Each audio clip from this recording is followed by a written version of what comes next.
Wouldn't it be a problem if I divorce you? You already know the outcome, right? I ended up in this situation because I married you, didn't I? Why do you think I would be troubled if we got divorced? If anyone should be troubled, it's you. Open your eyes to reality. It's been 1 year since I got married to my husband. We both work as full-time employees and live in my husband's company-provided housing. My mother-in-law lives about a 30-minute drive away. She doesn't interfere in our lives. However, she willingly provides us with advice and wisdom for daily living, maintaining a good distance with us. Thanks to that, I think my husband and I were doing reasonably well. Then, one day, I started feeling sick at work. Before I could have lunch, I was hit by an intense feeling of nausea and ended up vomiting continuously in the company restroom. I thought it was serious. At that time, I thought that if I just lied down and relaxed for a while, my condition would eventually improve, so I didn't take it too seriously.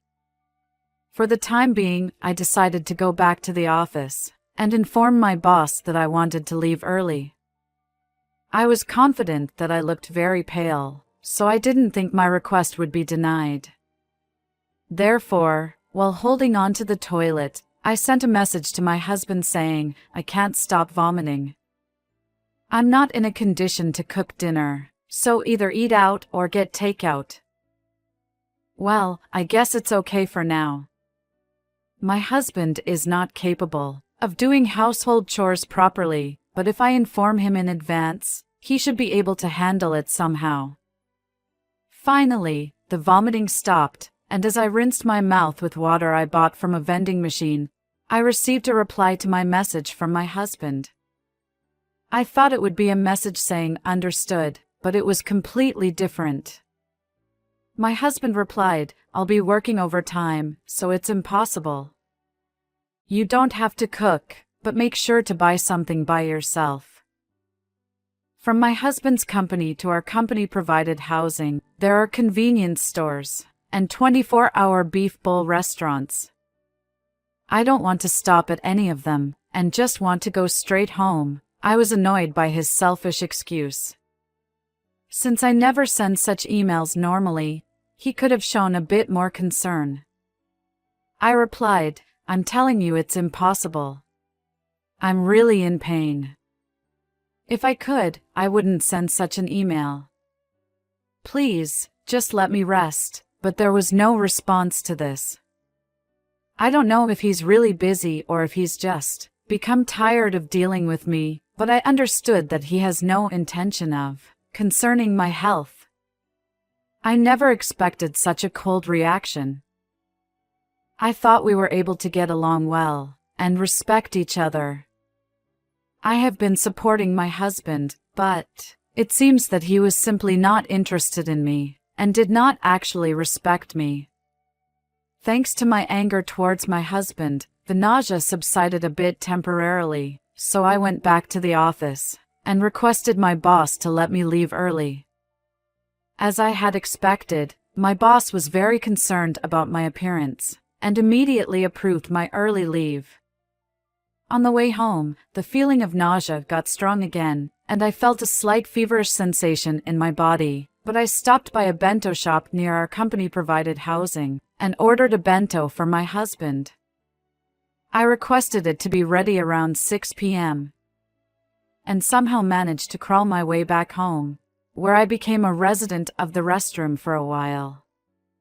I had no energy to go to the bedroom and just collapsed in the restroom. After managing to get up somehow, as I tried to head towards the bedroom, I noticed that the clock's hands were already pointing to 7:30 p.m. It had been over an hour and a half since the time I had reserved the bento. To prepare for the possibility of being hit by nausea again, I took a vomit bag in one hand and headed towards the bento shop. The shop attendant gave me a slightly unpleasant look but I had no energy to care, so I silently accepted the bento and slowly made my way back to the company-provided housing. I encounter my husband on the way home. Not alone, but along with colleagues, who also live in the same company-provided housing. If he could come home at this time, he could have bought and eaten something. If I were feeling well, I would have shouted at him, but I have no energy or time for that. One of his colleagues says, dinner tonight is a mess," in a mocking tone. I got angry, but I don't have the strength to deal with them. I feel like I might vomit if I open my mouth. But these men who can't care about my circumstances or my appearance mutter things like, "She's so unfriendly," and leave saying their goodbyes to my husband. It's difficult enough dealing with people who lack even a trace of observational skills. It's hard to see their expressions at night, and my colleagues who don't know my usual state of being can't be helped, but even my husband, who should know me well, says heartless words like, "At least greet them properly. You're ruining my reputation. Is that my meal? Hand it over," and snatches the bento from my hands. As I glare at him intensely and say, "You read the message, didn't you? Are you an idiot?" He purses his lips, leaves me behind, and goes back to the company-provided housing ahead of me. Later on, I was feeling down, as I prepared to face my husband, who can't show concern for his own wife. Dragging my feet, I head towards the company-provided housing. Arriving home, I reach my limit, and head straight to the bathroom, vomiting once again. At this point, I had a feeling that it wasn't just a simple illness. The pain is so intense that tears and nasal mucus flow. In the distance, I think I hear my husband yelling, "Hey! How long are you going to stay in the bathroom? Open the door! I can't use the bathroom. If you're sulking, do it in bed. Hey! Are you even listening?" But at that moment, I don't have the energy to deal with him. I don't even remember when I locked the bathroom door. I don't think I had the time for that, but I really didn't want to see my husband face. To ask for help, I would need to unlock the door, but I can't even stand up anymore, so I close my eyes, surrendering everything. The next time I managed to lift my eyelids was when I heard the sound of knocking on the bathroom door, and my mother-in-law's voice reached my ears. "Are you okay, dear? Hang in." Unlike my husband's yelling voice, my mother-in-law's voice shows her concern for me. Encouraged, I somehow managed to cling to the door and unlock to open it. "See, it's open." "You are just sulking," echoed my husband's careless words. But soon, a pleasant sound reached my ears. My mother-in-law had slapped my husband. She said, "Are you blind? You idiotic son! It was obvious she had collapsed. Call an ambulance quickly."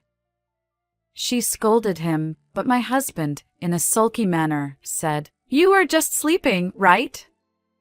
Move her aside. I'll drag her out into the hallway." He said it heartlessly. But as he continued to groan, he rolled onto the floor. Seeing him clutching his groin, I realized he had been kicked by my mother-in-law. "You useless!" Having witnessed all of that, I let go of consciousness once again. When I woke up next, I was in a hospital bed, and my mother-in-law was peering into my face with her worried face. As soon as she noticed I had woken up, she broke into a smile and tightly grasped my hand, saying, "I'm so relieved. I was worried about you." According to what my mother-in-law told me, my husband, unable to use the bathroom, due to me being inside, had gone to his parents' house. He probably intended to complain to my mother-in-law about me, because it would have been faster just to rent a restroom at a convenience store. But hearing my husband's story, my mother-in-law said, "You received a message about her feeling unwell, right? She wouldn't normally complain like that. We'll be going back right now. If necessary, I'll even break down the door to help her." She smacked my husband's rear and accompanied him all the way to our apartment. My face, as I was being taken away in an ambulance, apparently turned pale, even beyond a bluish color. In reality, I had developed acute gastroenteritis due to overwork, and the continuous vomiting had caused severe dehydration, nearly leading to death.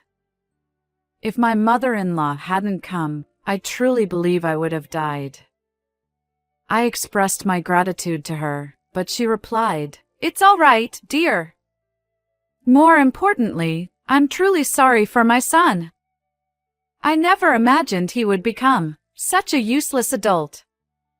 She bit her lower lip, looking regretful. Perhaps she was feeling guilty of bringing up my husband as he is. But that's my husband's problem. It's not my mother-in-law's fault. It's because he didn't learn from his mother and instead relied on her. That's how my husband grew up. By the way, he's not even here right now. He apparently went to work, saying, "I'm busy." He probably ran away because he didn't hear us accuse him about me actually being sick. I realized he's someone who behaves that way through this incident. In the end, I decided to stay in the hospital for a while. My condition didn't improve quickly, and my hospital stay became prolonged. Since my mother-in-law has her own life to live, I can't keep relying on her forever. When I felt good enough, I got a permission to go out and returned home to get a change of clothes. My home was in a terrible state. Garbage had been piling up, and the room was filled with an unpleasant odor, with flies freely buzzing around. It's astonishing that anyone could live in such conditions. Now, since I haven't fully recovered, I don't have the motivation to clean up and leave it as it is before returning to the hospital. The thought of having to clean up when I'm discharged made me feel down. The next day, my husband came to the hospital room, and before I could even think, he said, "Hey, you went back home yesterday, right? The neighbor's wife said she saw you, so it's useless to try and cover it up. If you went back home, why didn't you clean? You're slacking off on your own work. Are you mocking me, using your illness? If you don't change your attitude, I have my own thoughts, too." He said such idiotic things, while throwing divorce papers at me. His words were so ridiculous that I was lost in words, and he seemed proud, saying, "You'd be in trouble if I divorced you, wouldn't you?" There's no reason for me to be in trouble. I work too, and if I no longer have to take care of a husband who can't do anything, life will become easier.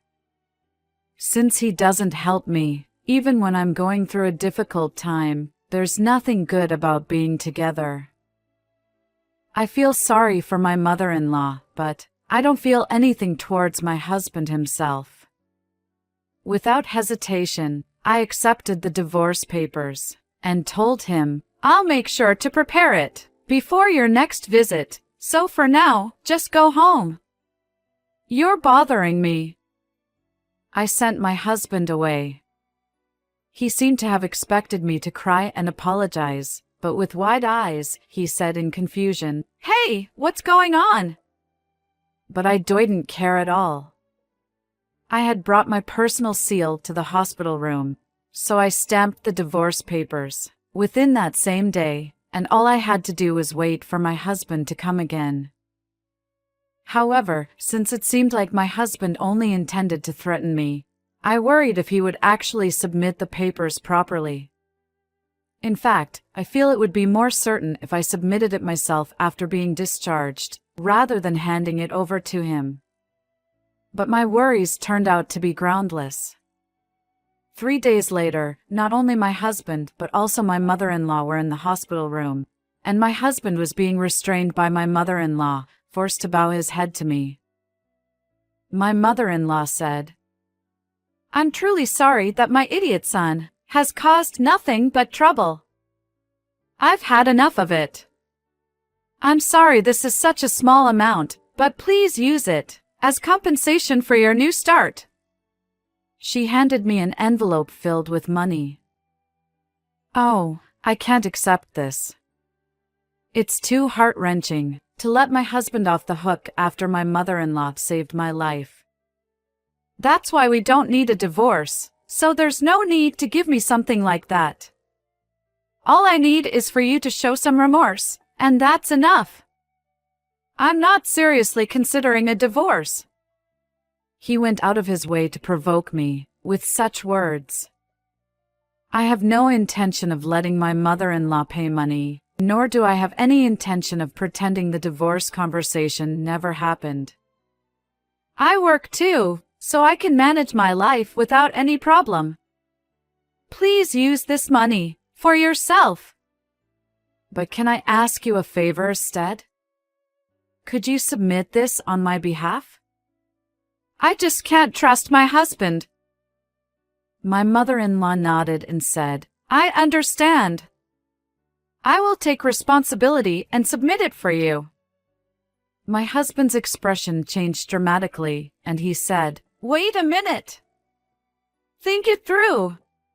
It's a divorce, a divorce. There are only downsides, right? Well, I admit I was a little in the wrong this time. I apologize. I'm really sorry. Please reconsider. He made an apology that clearly showed he really didn't mean. My mother-in-law got angry before me getting angry and said, What convenient things you saying? When your wife is suffering, you didn't even offer her help and pushed divorce papers onto her while she's hospitalized. A man who doesn't even realize how much of a despicable action he's taking has no right to maintain a marriage. Live alone by yourself. She shouted at him and slapped him back and forth with an envelope. Unable to bear it any longer, my husband fled from the hospital room, and my mother-in-law apologized to me again. I will take responsibility and submit this. But if you have any troubles, please don't hesitate to contact me. She gave me warm words. However, even after the divorce was finalized, my ex-husband, behind his mother's back, would call and say convenient things like, Let's live together again and build a family. It's annoying. He was just working. It was me who made our home function as a family. All the household chores were pushed onto me. I was working full-time too. That's why I collapsed and was even diagnosed with overwork. How could he demand a fresh start without understanding any of that? Of course, I immediately informed my ex-mother-in-law about this phone call. After that, the harassing calls stopped completely. I can't help but respect my ex-mother-in-law. Thank you for watching until the end.